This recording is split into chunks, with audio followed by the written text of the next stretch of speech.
y Demócrito.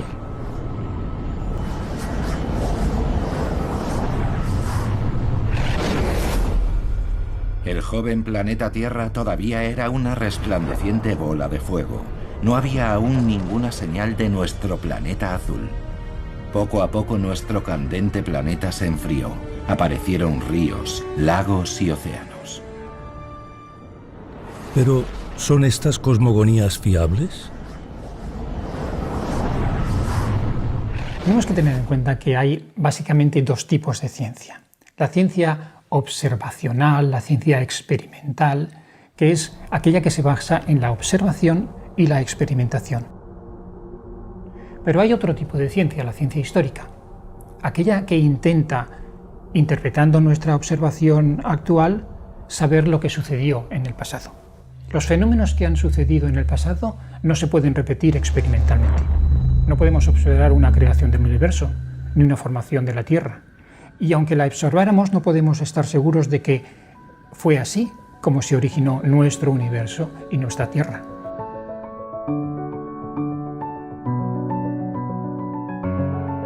El hecho es que nunca se ha podido observar ni demostrar que un choque caótico de partículas pueda llegar a formar un sistema complejo, como es el caso de un planeta inerte, o mucho más difícil, la vida misma. No obstante, estas cosmogonías irían avanzando a paso firme en la Europa ilustrada. Además, algunos filósofos y naturalistas de Francia, Alemania e Inglaterra retomarían y desarrollarían las ideas transformistas de los antiguos griegos. Uno de estos sería el francés Benoît de Maillet, uno de los primeros ilustrados en hipotetizar sobre la evolución.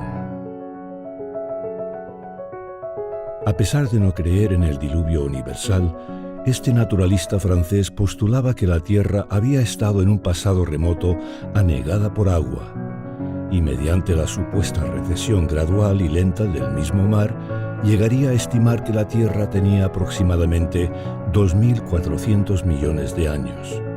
De esta forma, según Maillet, los primeros seres vivos habrían sido originados en el agua.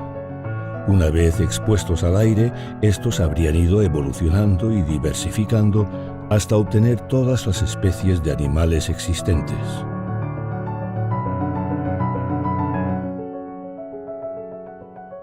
Cómo estos seres más primitivos se habrían adaptado para vivir fuera del agua no se sabe.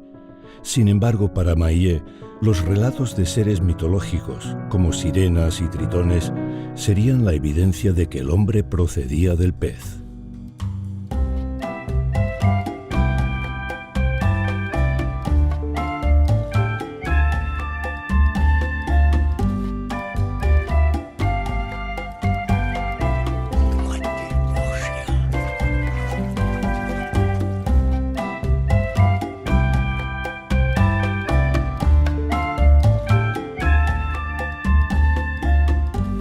Otro de los ilustres en especular sobre el origen de la Tierra sería Georges-Louis Leclerc, también conocido como el Conde de Buffon.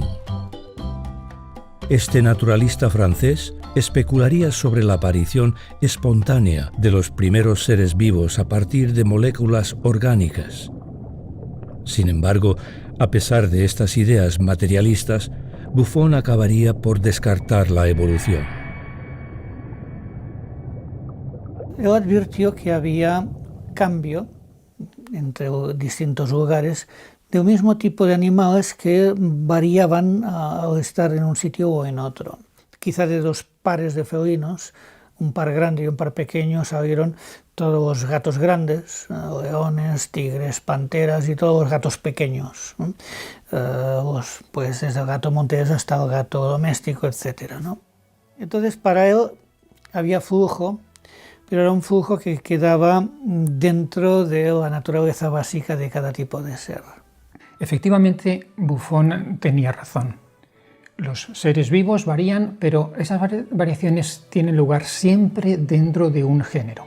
Existen muchas variedades de gatos, pero todos son gatos. Existen muchas variedades de perros, pero todos son perros.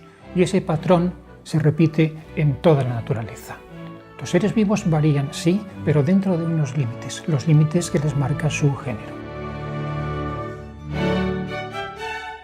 Irónicamente, Buffon, quien defendía el status quo de las especies, acabaría siendo una de las personas más influyentes en la posterior formulación de la teoría de la evolución.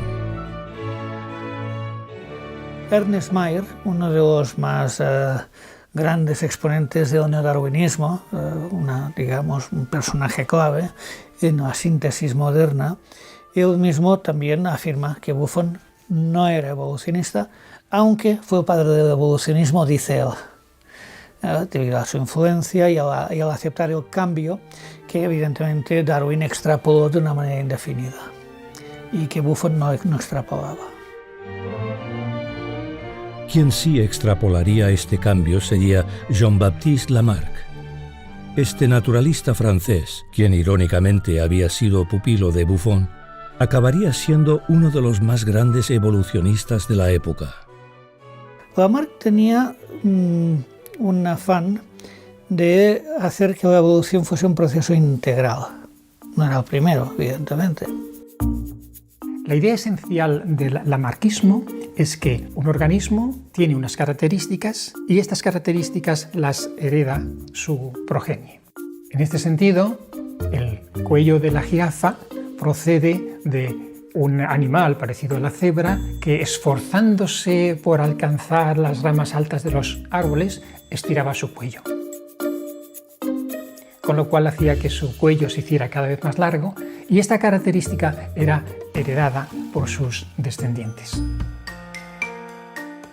De esta manera, según Lamarck, el esfuerzo provocaría un cambio interno que sería heredado por la progenie, y así progresivamente cada jirafa tendría un cuello más alto que el anterior. No obstante, el lamarckismo, el cual sigue siendo defendido por algunos evolucionistas, nos plantea una pregunta. ¿Por qué los descendientes de las mujeres Paduan, también conocidas como las mujeres de cuello de jirafa, no nacen con cuellos más largos? Por ejemplo, un herrero podía tener un brazo fuertísimo con el que golpeaba contra el yunque, pero su hijo no nacía con un brazo fuerte, su hijo nacía con los brazos normales de un bebé, ¿no? O sea que esas características adquiridas no se heredaban. Entonces, esta quedó descartada. Otro de los personajes influenciados por Buffon sería Georges Cuvier, quien también irónicamente acabaría siendo un gran crítico de Lamarck. En aquella época los argumentos de Lamarck no tenían mucho peso y los de Cuvier estaban muy bien articulados como anatomista, que era muy experto. Y generalmente se le daban un hueso de un animal, él, en base a la forma de que el hueso reconstruía el animal, y acertaba. Él entendía muy bien que un organismo es un sistema integral, que no se puede variar una de sus partes indefinidamente. Un hueso específico de un animal requeriría, su cambio, una revolución de todo el animal a la vez. Él entendía que tenía que ser todo el organismo que se transformara gradualmente. Eso significa cientos de cambios simultáneos en todos los órganos del individuo. Esto es algo que hoy en día no se tiene en cuenta.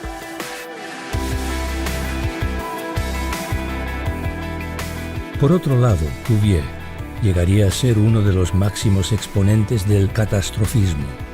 Según esta idea, el mundo habría pasado por varias revoluciones o catástrofes que habrían asolado la Tierra y llevado a la extinción a muchas especies. La última catástrofe habría acontecido hace unos 5.000 o 6.000 años, un evento que Cuvier evitaría relacionar con el diluvio universal. Siguiendo el pensamiento ilustrado de la época, este naturalista francés llegaría a hipotetizar en contra del relato bíblico que la Tierra tenía varios millones de años. De esta forma, Cuvier, quien había criticado fuertemente el evolucionismo, acabaría ejerciendo gran influencia sobre el mismo, en especial con un nuevo concepto que él mismo desarrollaría. La columna geológica.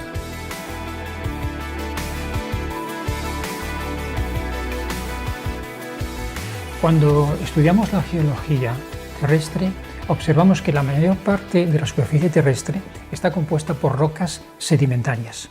Se les llama sedimentarias porque cada una de estas capas procede de la sedimentación, es decir, de partículas, polvo o granos que fueron aportados por fenómenos naturales como el viento, el hielo, el agua, y se han depositado en forma de capas. La columna geológica es la creencia que estas capas de sedimentos que se producen a lo largo del tiempo, de alguna manera son un registro temporal de la historia de la Tierra. Así, cada capa se depositaría en una época determinada y contendría información sobre la fauna y flora de cada época.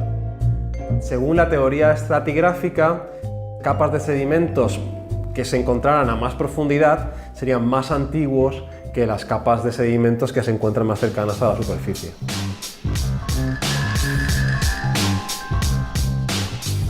Presente sus pruebas, Aurelio. Sí, señor.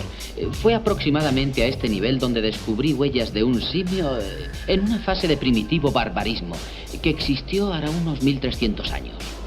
Y fue a este otro nivel donde encontré herramientas para cortar y puntas de flecha de cuarzo y huesos fosilizados de gorilas carnívoros. Verá, señor. Todas estas pruebas están aquí.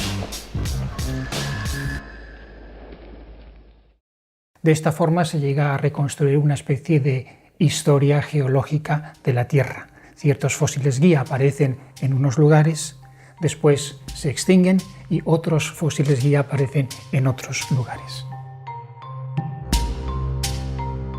La columna geológica de Cuvier sería pronto reinterpretada por Charles Lyell. Este abogado, convertido en geólogo y con una mente abierta a la evolución, daría su propia interpretación utilizando el concepto uniformitario de James Hutton.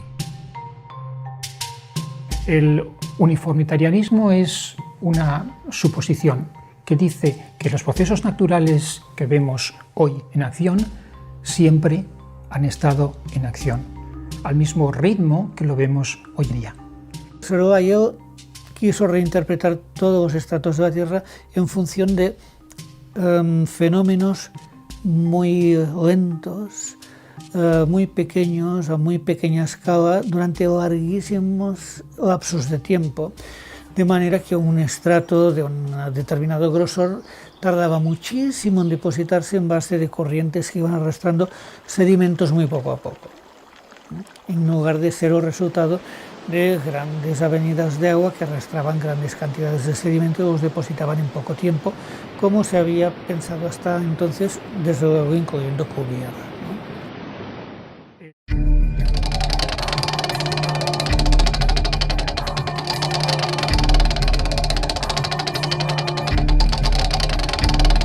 Tengo tanto que contar, ¿por dónde empezar? El mundo es un lugar en el que se siente pesar. A pesar del aviso que ya dimos, no quieres escuchar. Y el mundo a punto de estallar está. Me tacharán de antisemita por luchar con